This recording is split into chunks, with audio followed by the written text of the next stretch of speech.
everyone, I'm Amy. Welcome to Sipping on Country. On today's episode, we have Noelle Toland. Welcome. Thank you so much for having me.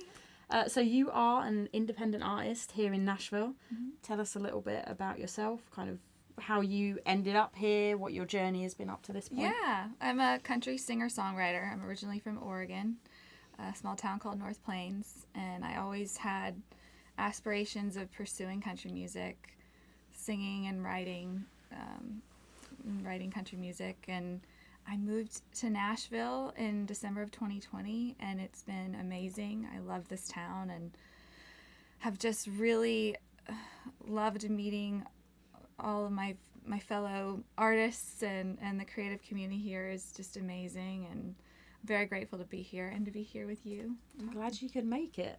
I mean, what was that like, moving here December 2020? I mean, I feel like we were still kind of in the thick of it with the thing that we're not going to talk about. Yeah, it was different. I mean, I came here in July of 2020 because I was living in LA. Okay. I moved from Oregon to LA.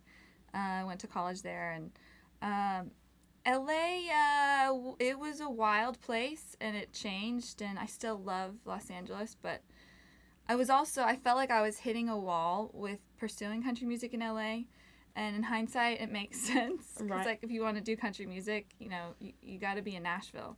Everyone has their own opinion about that, but in my mind, I think you have to be present to win. 100%. You have to be here and be meeting people and learning from others and just growing, as an artist or musician or what have you. But yeah, it was weird when I first got here. Like, Broadway was like a ghost town. Yep. And everything was there was just no people walking about. I will say, when I first got here, the first hotel I entered, and it was at nighttime, so I landed late, and I looked around and I heard George Strait on the PA system singing "Carrying Your Love with Me," and I was like, I think I found my city. I love it. They wouldn't do this in LA. So I'm just a huge lover of country music and the stories it tells, and but it is as a positive, it has changed since December 2020, because that was so weird. Thank goodness. Yes. Yeah, for sure. It has done a huge 180 since then. I mean, I moved over in 2019, so I kind of saw that very start of COVID, and watching everything shut down was so you were here at the beginning of COVID. Yeah, so that was the thing pretty we won't wild. mention. Well, do we even remember it? Those 2 years didn't happen, right? Yeah. But yeah, I mean, that must have presented a few challenges, because like you said, like, it's being present and really being in front of people, which was something we couldn't do. Yeah. Everything was shut down.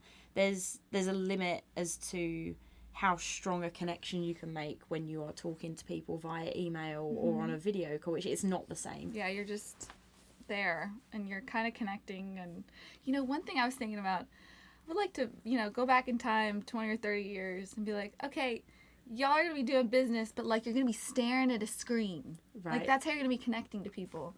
No, it's what? like, No. now it's just commonplace. Like, we get on the Zoom and then you don't really think about it, but it's a weird thing. It is. Trying to forge a connection with someone across the screen.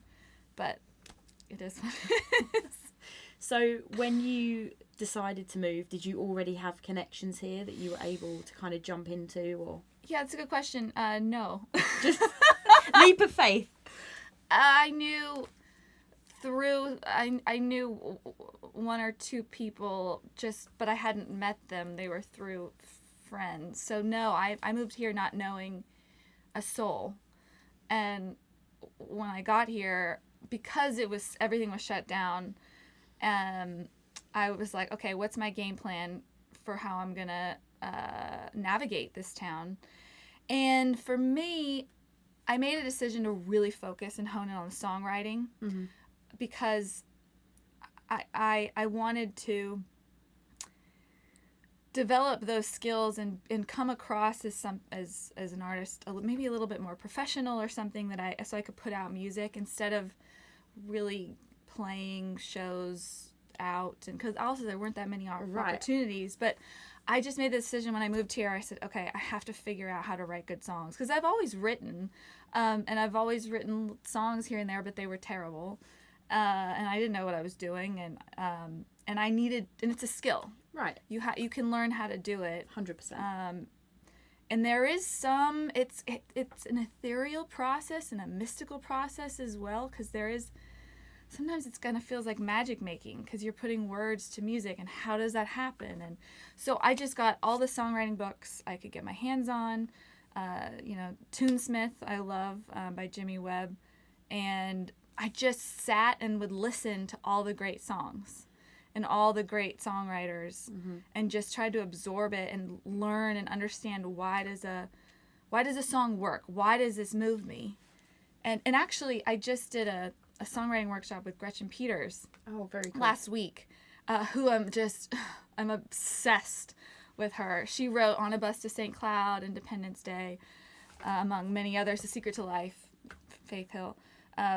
She's just incredible, and I learned so much from her, but she's such an amazing artist, not just a songwriter, and I've just been such a fan of hers for so long, and I'm just kind of obsessed with songwriting. And that was the one thing where talking with her about it and learning, okay, this is the process, and you have to kind of, one thing I've learned with songwriting, which is hard because I like to get things done, and I can work hard, and you show up, and then sometimes they're like, I can't, nothing's coming to me. Right. I don't know if you've experienced this, but it's and then you feel bad about yourself because you're like, I can't get it done. Right. I should have had something. Why is, yeah. Yeah. So coming to terms with that, and being okay with it, and having a creative process that's unique to you, And I think that's key, because I don't think there is no right or wrong way to start a song. I know for myself, I've written with people, and some people I go in and they're like, right, I'm going to get the computer up, we're going to get a drum track. Yeah.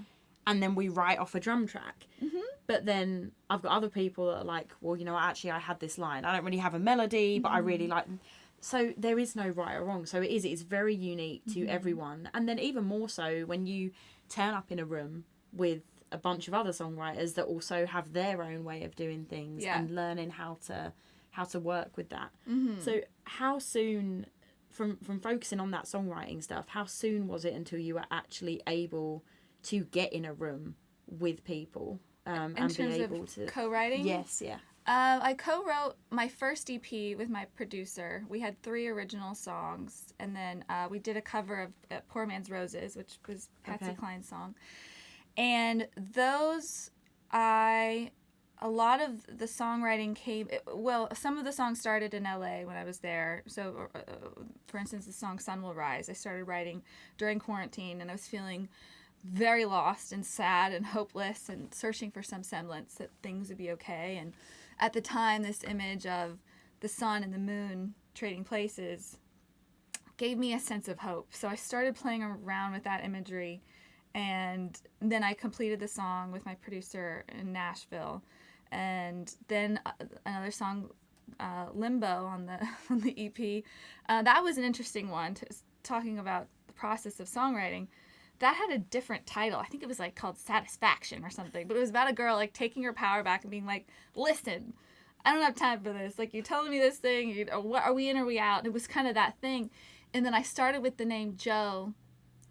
And then I remember, and I was in Nashville, I was sitting, it's a funny story. When I moved here, I had no furniture. I had this little boy shark beanbag chair that I bought at Target. I love it. That's the job, right? Somewhere to sit. I wrote my whole EP on the floor in this shark chair, and I think it gave me hip problems because I was sitting like this the whole time. But I remember sitting in the shark chair, and I was thinking, what is this? What do the lyrics want? What does this character want? And it came to me, it was like, limbo! I said, oh, it rhymes with Joe! It was like, oh my God, this is perfect! So that was a months-long process of these songs, starting them in LA, kind of like a seed, and then developing them. And one thing I've really learned is how to tell the story.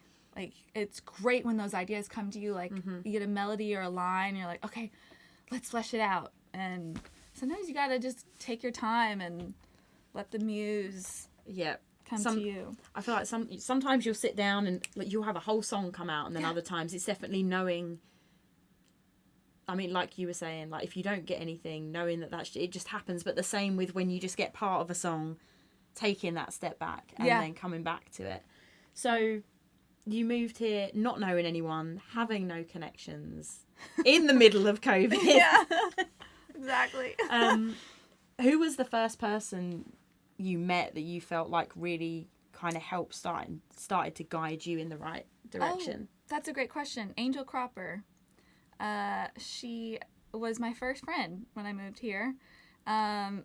Literally came over, introduced herself, and we became fast friends. She's the reason I started going to church, and I learned a lot. She's been in the music business for a long time. Her husband is Steve Cropper, very a legend guitarist. But I learned a lot from her, and she's one of my closest friends. But she was really my first friend here, and she even told me, she's like, songwriting. She's like, you gotta, because she's a singer-songwriter herself, and she's been instrumental in so many ways. Just I like to call her my guardian angel, because it's like popped in. I'm like, where'd you come from? Hey, sometimes I feel like you just meet people at the right time, you know.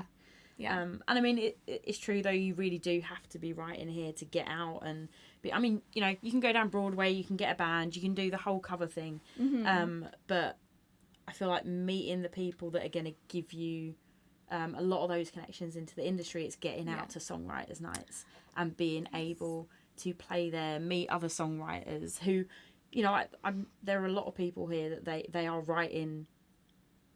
Not necessarily because they want to be an artist, not necessarily because they want to stay in the line of a songwriter, because it's just the kind of natural progression. Mm-hmm. So in terms of music, when did you first kind of have enough material and were in the position where you were able to go, actually, like, I'm ready to get into the studio, like, let's go record? Yeah, that's a good question. I actually released my very first single right when I moved here. So I had been working with a producer in LA, and we had basically recorded several demos that we were pitching to A&R here in Nashville from LA.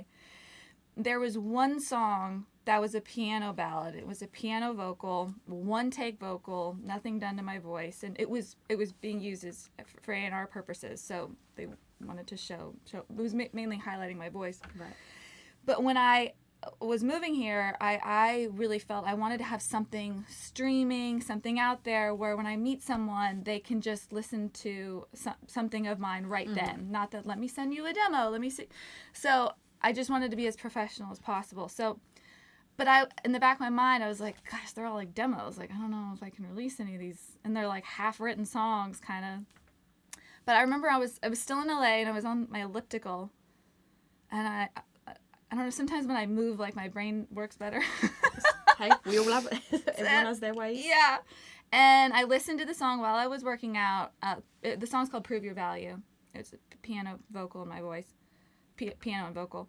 And I thought, okay, this is not that bad. Like, it's simple. It gets, the point across. I'm proud of the song. I wrote the song. So I was like, all right, I'll release this. So I just taught myself how to release music independently. I got a distributor.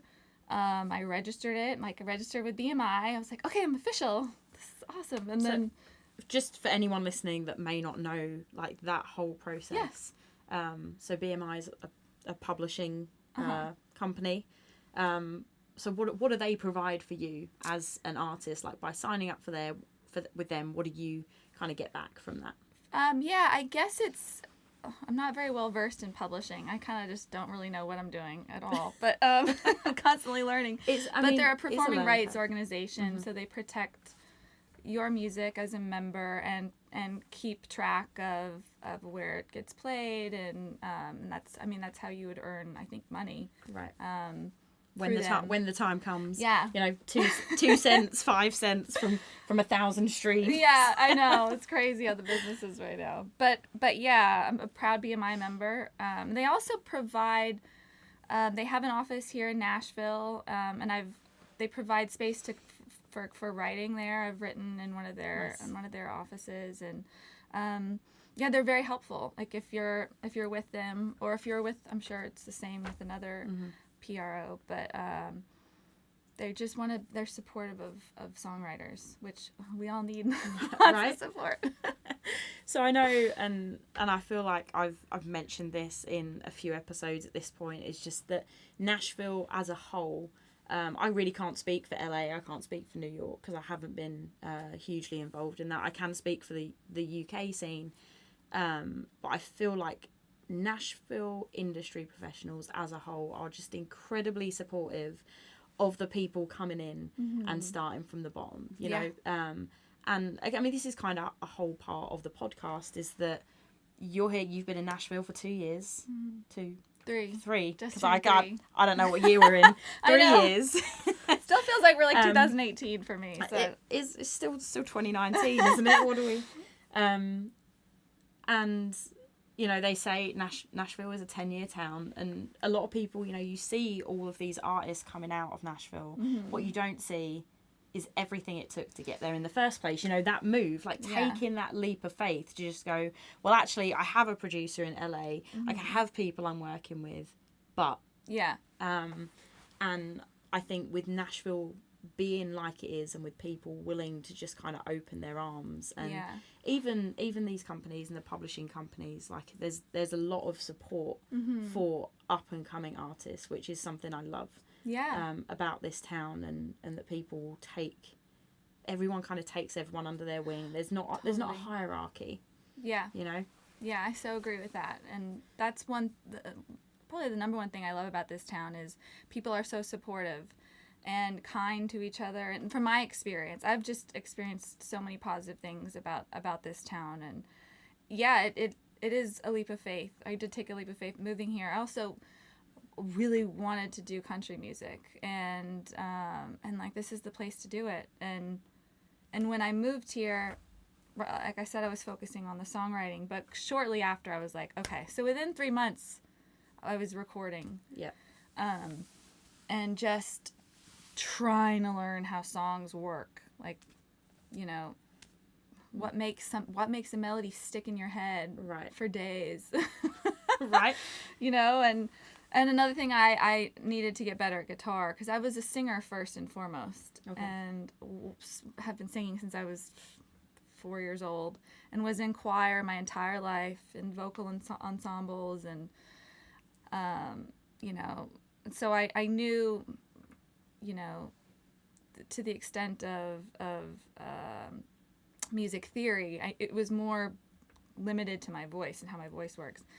But moving here, I had to learn how to play guitar, because, you know, this town is built around songwriter rounds. So getting together and playing around with fellow songwriters, and that was, you know, my experience learning how to play guitar, I want to say to anybody who's like struggling or thinks you can't do it, if I can learn how to play guitar, anyone can.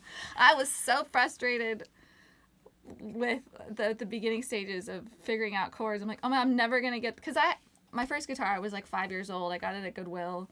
My parents and I didn't know something had to be in tune, or what a tune, how to tune. It was just like the strings were all over the place, and I would just, but I didn't know what I was doing. And there was, you know, but one thing I've learned is consistency is king, and repetition is the mother of skill. Yep. I think that's how, or is it skill is the mother? No. Yeah, repetition is the mother of skill. I think that goes for everything from the songwriting to the playing. And so how have you found even just recording and getting in the studio here compared to being in the studio in LA? Like, is there a big difference between the way that people have worked? That's a good question. I would say it's similar. There are a lot of home studios in LA as well, and a lot of professional studios. Like, one thing I'm very grateful for. I got to sing my song "Prove Your Value" at this event at studio. I forget what the studio was called, but it was where Frank Sinatra performed "That's Life," which is my all-time favorite song. so there's things like that. Like LA has iconic studios that are Right. that are still working, but Nashville, this is Music City, so I think there's just more opportunity here, and for whatever stage you are in your career. I think there's definitely something for everyone. There's always someone you can reach out to, a stepping stone, even if you're just starting out. So. Yeah. So in terms of your own music, so you already have stuff released that's out on Spotify, all the places, all the places, all the things. And I'm gonna make sure that I link to all this stuff as well. But what have you got planned for, I guess, 2024? Because we're pretty much at the beginning of it. This is so yeah. What's going on for you in the next year? I have tons of new music that I'm currently figuring out how to release and schedule, and I'm very excited. I've got also lots of music videos that I'll be releasing. I'm going in the studio next week to record an original song that I'm really excited about, and I'm actually releasing 3 90s country covers. Okay. Along with video content, because I'm a huge 90s country fan. 90s country is the best. I don't care if anyone argues. 90s country, it was just a whole other world of country music. Some of the best stuff comes out of that. The best country. I mean, just the twang. Like Shania, Trisha Yearwood, who's like Queen. Just the queen. The queen. I'm obsessed with her. Faith Hill, Reba, Brooks and Dunn, George Strait. I mean, it's just the list is endless. I can just that's the majority of music I listen to, are just like 90s country playlists. So, are you able to share the cover songs that we've got coming? If you ask, yes. Let's go. Let's hear them. All right, I'll be releasing "Walk Away Joe" very soon. Love that song. Yes. Love it. I am obsessed with this song. It was actually the first song I ever recorded professionally. So my mom and I share a love for Trisha Yearwood, and when I was a little girl, she would like make me sing for her around the house. And that "Thinking About You" album was one of our favorites. But she and I loved "Walk Away Joe," so I would sing it around the house for her all the time. And for Mother's Day a few years ago, before I moved here, as a Mother's Day gift, I recorded "Walk Away Joe" with my friend Eric Himmel, who I started performing with in LA for the first time. I used to play in this thing called Sunset Jam, where we all like touring musicians and local musicians would get together and do covers. Very cool. We performed at the Viper Room a lot. Oh wow! And so he helped me. He had a home studio, and he helped me record the song. And then another fellow musician, Danny Ivory, who actually just moved here, she played keys on it. So it's another just piano vocal, but it was professional. So it's like the first time I had gone and sang something in a studio, and as a surprise for my mom, I put it on an iPod Nano, and I sent it to her so she could always listen to it. And then I happened to put it on SoundCloud, and that got the attention of several people, and then the producer I ended up working with. But so that's kind of the history of the song. It's like a song that's very special to me and my mom, and yeah, I just love the song so much. It's a great song. It is a great song. It's incredible. And I can't believe it was 92 is when it was released. It feels like yesterday. Those songs are iconic, and I think that says a lot about a song when, that hasn't, it's not dated itself. Like it is what it is, right? A great song stands on its own, like you were saying about just going back and listening to that stuff, like what works in songwriting. Yes. I mean, that is one of those songs, we could play that in 20 years and I'm not going to be like, oh, this, like, it's just a great song. Yeah. You can see yourself under the Texaco star. Like, that's my favorite line. It's the visuals, right? You see yourself watching that girl, like, running off with a guy and getting her heart broken, and that song just kills me. So I'm very excited that I'll be releasing that very soon, along with a video, and which as soon as we have links for that, we will put it out, and it'll be after this episode has aired, but we will make sure that we link out to all of that. Yeah. Looking forward to hear it. I love that song. Any version, I'm happy. It's so good. It's just, that's an example of a perfect song. Right. It's that storytelling Yes. as well. You know, and I think the other thing that makes that so great, and I was speaking to one of my other guests about this, is when you're songwriting, writing like from here, you know, you write from the heart, because even if you're writing about something that feels like it's unique to you, the reality is those little nuances may be different, but the heart of it, like that, the heartbreak, everyone's experienced that. You know, anyone who is in their adult years, like if anyone can honestly say they've never had their heart broken, they're lying. They're, right. And another thing about songwriting is like how to explain and show heartbreak by not saying it. Like how to use images and details to evoke that emotion. And like that's next level songwriting, like in Walk Away Joe, Underneath the Texaco Star. I mean, it's like you can picture a whole scene, and there's something really special about that. Yeah. So is that single gonna be part of a bigger project, or? Yeah, good question. So I'll be releasing 3 total, 3 90s country covers soon, and I don't know if I'd release them as an EP. That's a good question. Maybe I will release them as an EP, so they're a collective body single, of work. single. Yeah. EP, maybe with like another bonus. Yeah, one. yeah. Yeah. So that'll be releasing soon, and then I've got original music as well that is already been recorded in the can, and that will be coming out soon. And I'm just excited to share the new music with everyone. And also I'm writing tons, so I'm gonna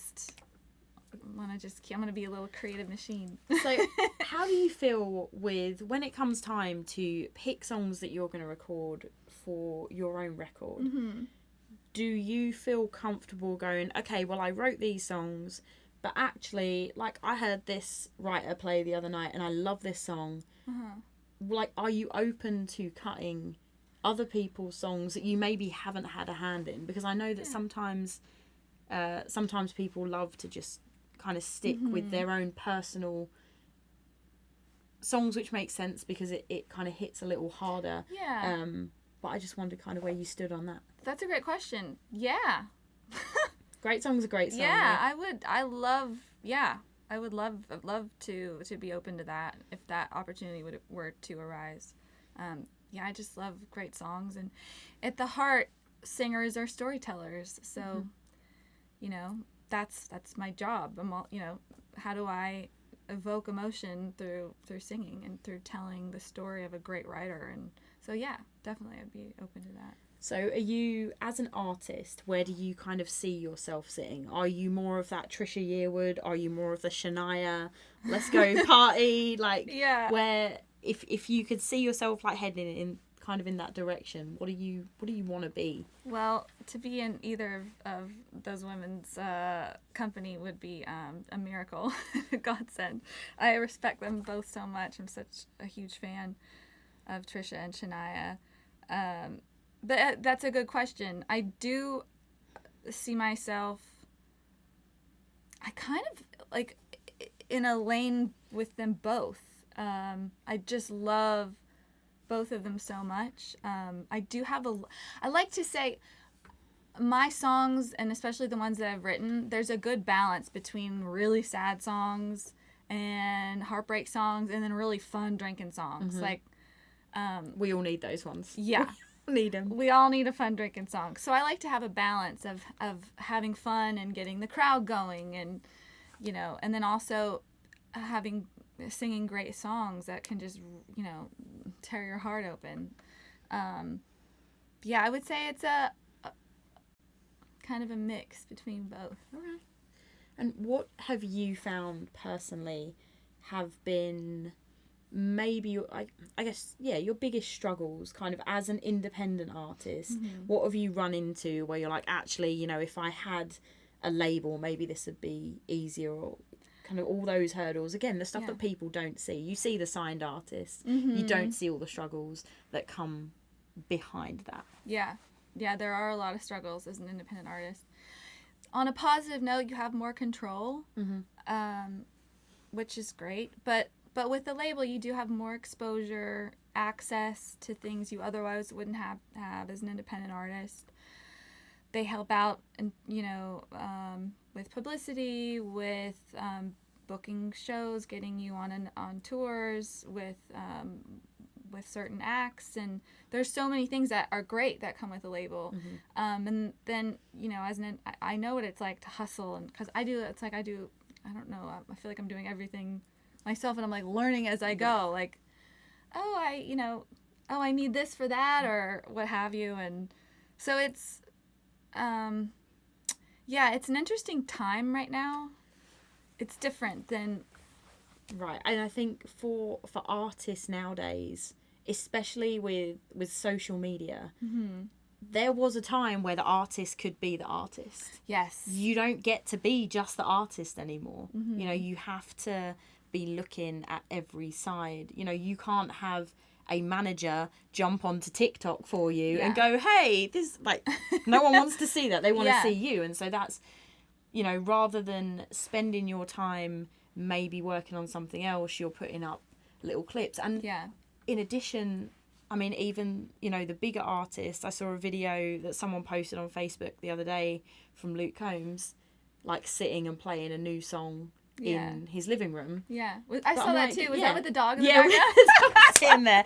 But I'm like, artists are, even the big artists, we're at a point where you're giving away stuff for free because that's kind of the time, people have an expectation that they are gonna just hear new music by just being able to kind of go onto TikTok or go onto Instagram and see what new posts are up. And I feel like that's a lot of pressure for one person because it's, I mean, you could have a team to handle it, but it's going to cost you, a lot of money to have someone.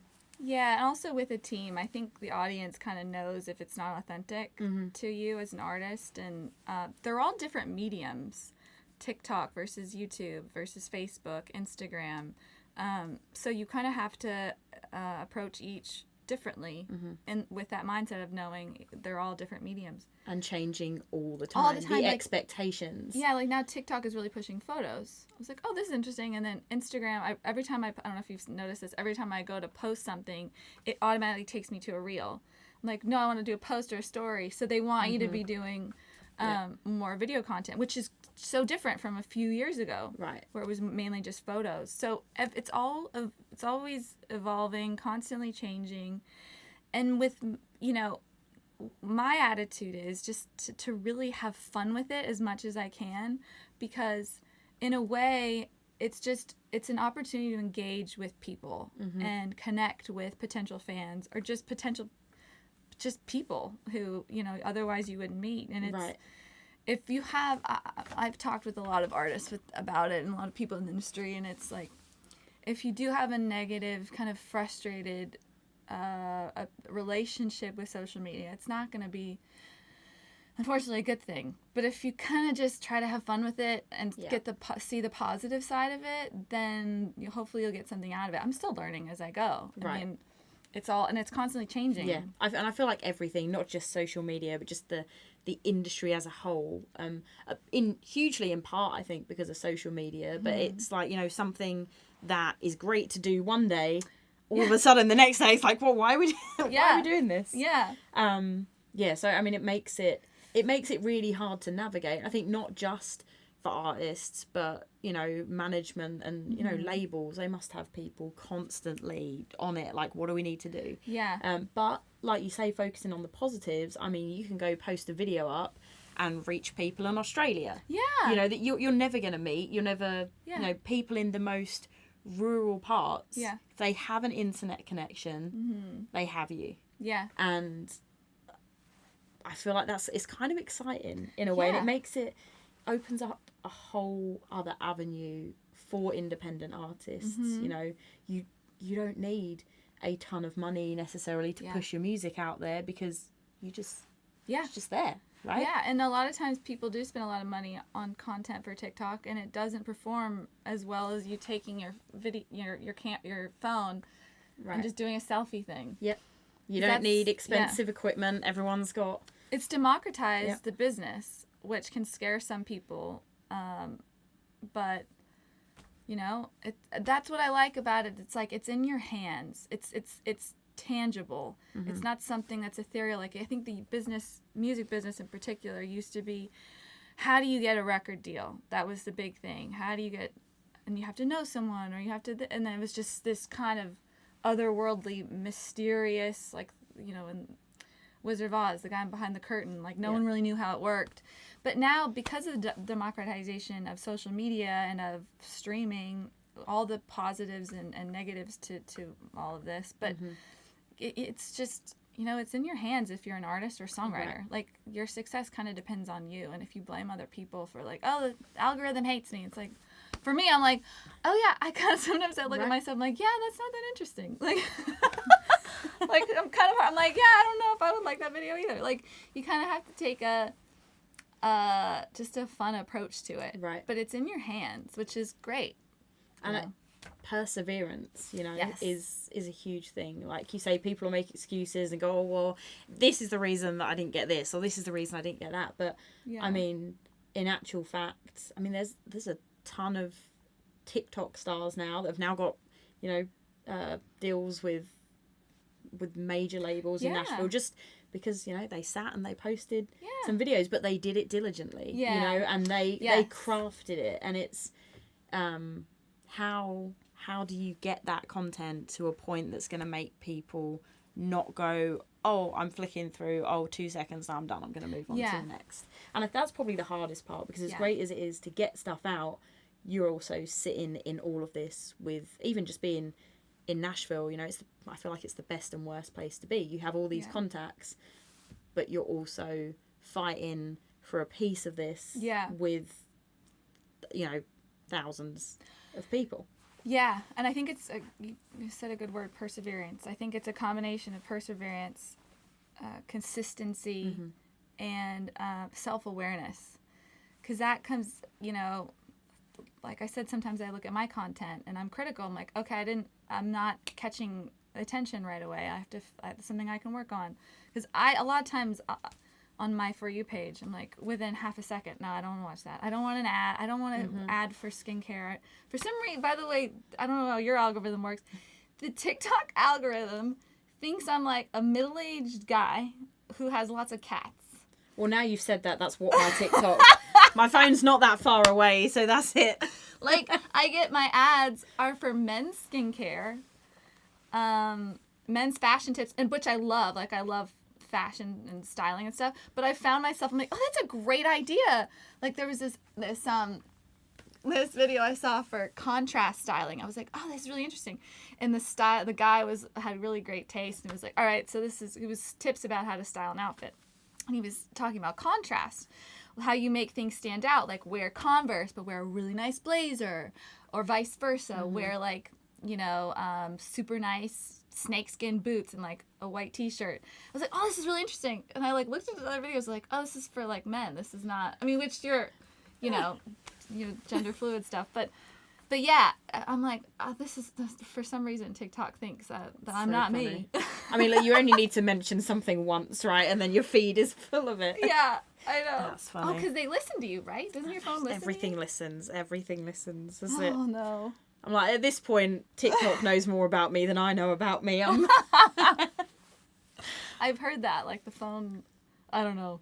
Oh, I remember talking to someone once about, like, wouldn't it be cool if you could get like an old camper van and make like a mobile bar that you could drive around and do like events with? Ooh. Kid you not, I go onto Facebook within like a couple of hours and this thing pops up. It's a franchise. What? I'm like, I didn't even search it. I didn't. What? There's no way.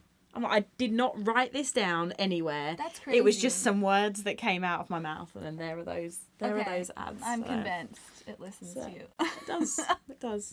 But on the plus side, maybe now I'm going to learn a little bit about men's fashion. Yeah, here's a great tip: contrast. So we're there. I'm full of those. Well, in college I worked at Fred Siegel Man in Santa Monica. Okay. Which was it was a boutique men's clothing store, and I had so much fun. I kind of like men's clothes more than I like women's sometimes. I don't know why, but I just think it's super... No, I kind of see that. Yeah, I think it's super fun and really cool dressing up in like a men's really nice button down, and then pairing it with some either cute shorts or jeans or. But yeah, I had a lot of fun. I liked working there a lot. I learned so much, and it was a great place. But I learned a lot about fashion. Which honestly is also part of this. And yeah. And I was talking to someone earlier about you're an artist, but ultimately you have to be, you're a brand. Yeah. You are you, but what people see is that brand that you are creating, and that goes from fashion to the musical choices that you make as an artist, like releasing the 90s tracks. Like, it says a lot about who you want to be. And I love that you have that personal connection to Walk Away Joe. I think being like releasing that and going, hey, like this song, you know, and all those little nuances. It's about building Noelle Toland. Like, yeah, that's a good point. And I'm a firm believer in what you wear and how you present yourself in person and on stage is very important to your performance. I mean, I'm very visual. I know that, but just that's how I learn visually more so than orally. And you know, sometimes you can say something so important without having to say it, which is how you present yourself, what you wear. That's why I love clothes and fashion so much, is because it's a way to express yourself without having to say anything. And I love putting together outfits when I perform. It's so much fun.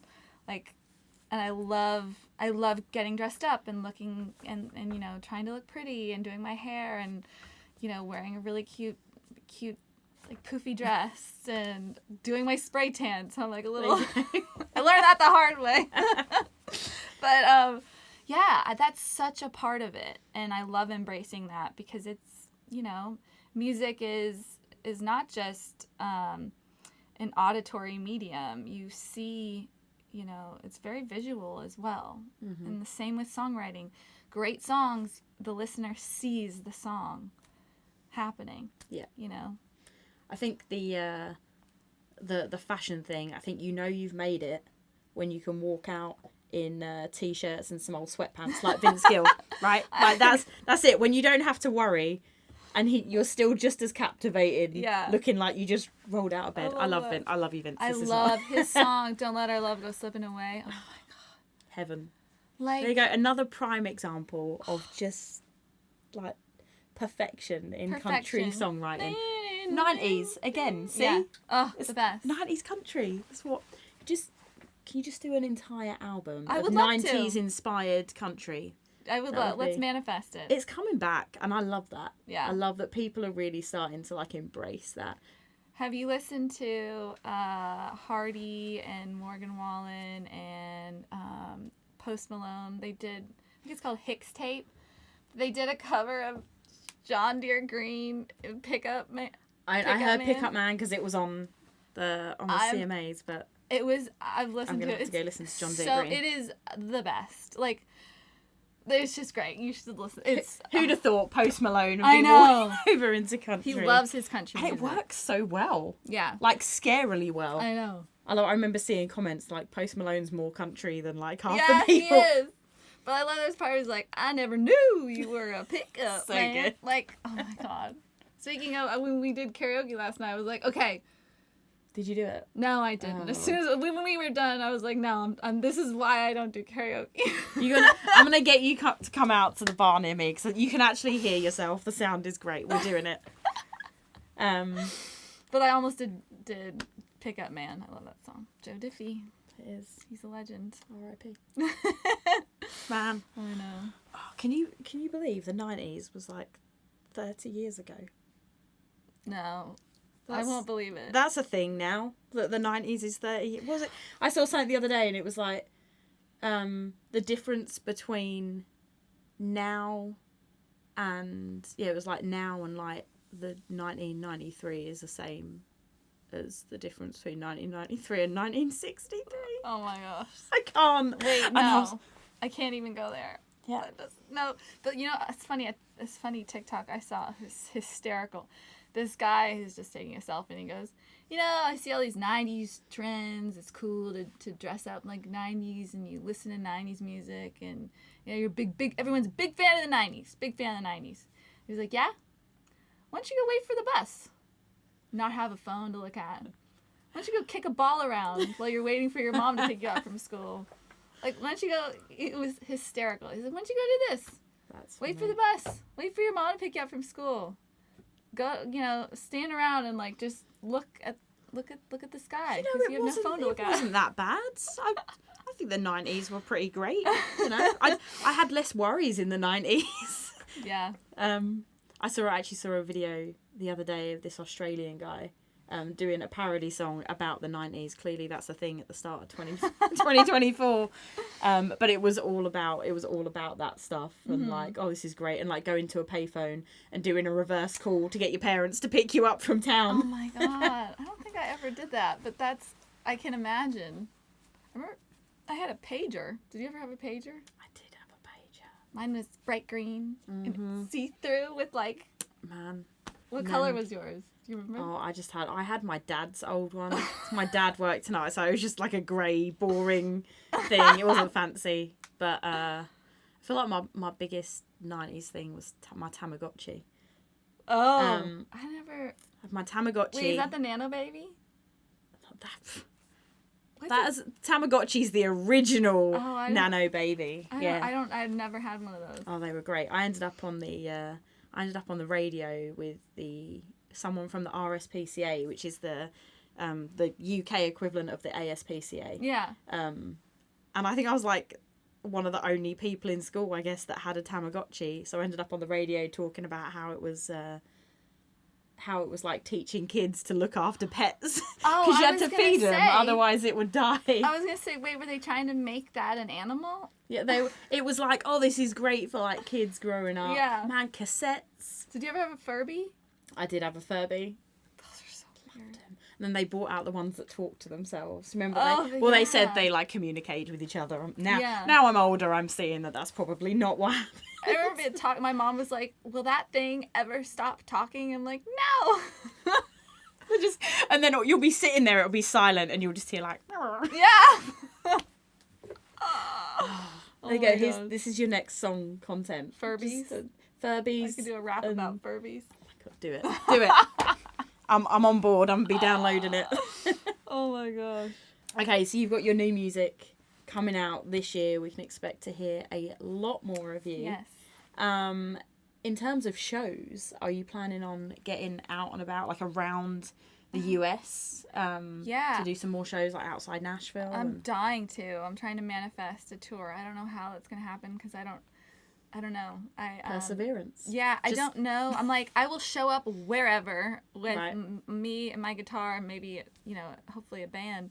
But I don't know how it's going to happen. It's going to happen. So, yeah, I would love to come to a city near you. There you go. However that happens. But yeah, I play out every chance I get. I'm obsessed with being on stage. It's like my happy place. Do you have any regular gigs in town? I wouldn't say regular gigs, but I play at the Commodore a lot. I love playing at the Cambria.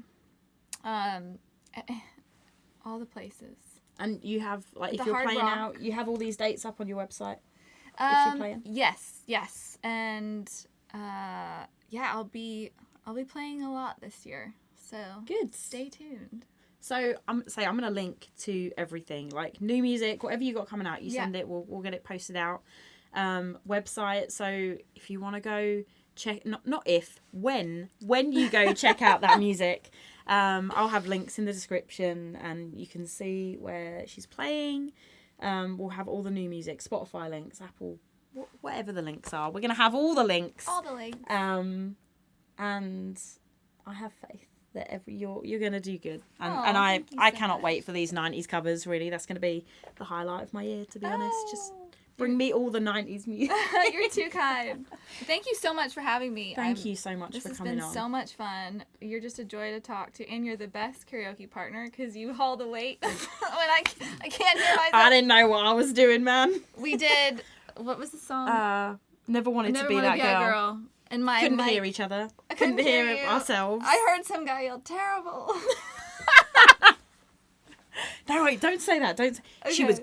No, I couldn't hear myself. It was bad. I saw the karaoke girl going, "Oh, I can't. We have to fix her mic." But you're an amazing singer, so it is such an honor to be here with you and to have heard you sing last night. It was fun. Amazing. It was fun. Everyone loves karaoke, but thank you so much for coming in. Thank you for having me. And yeah, we will keep track of everything. Guys, go check her out. We're going to be back next week with another episode, and I cannot wait. So we will see you then. Thank you so much. Bye. Thank you.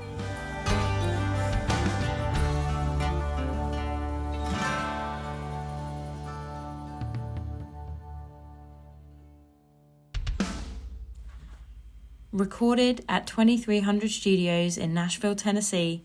Original theme music by Gary Wood.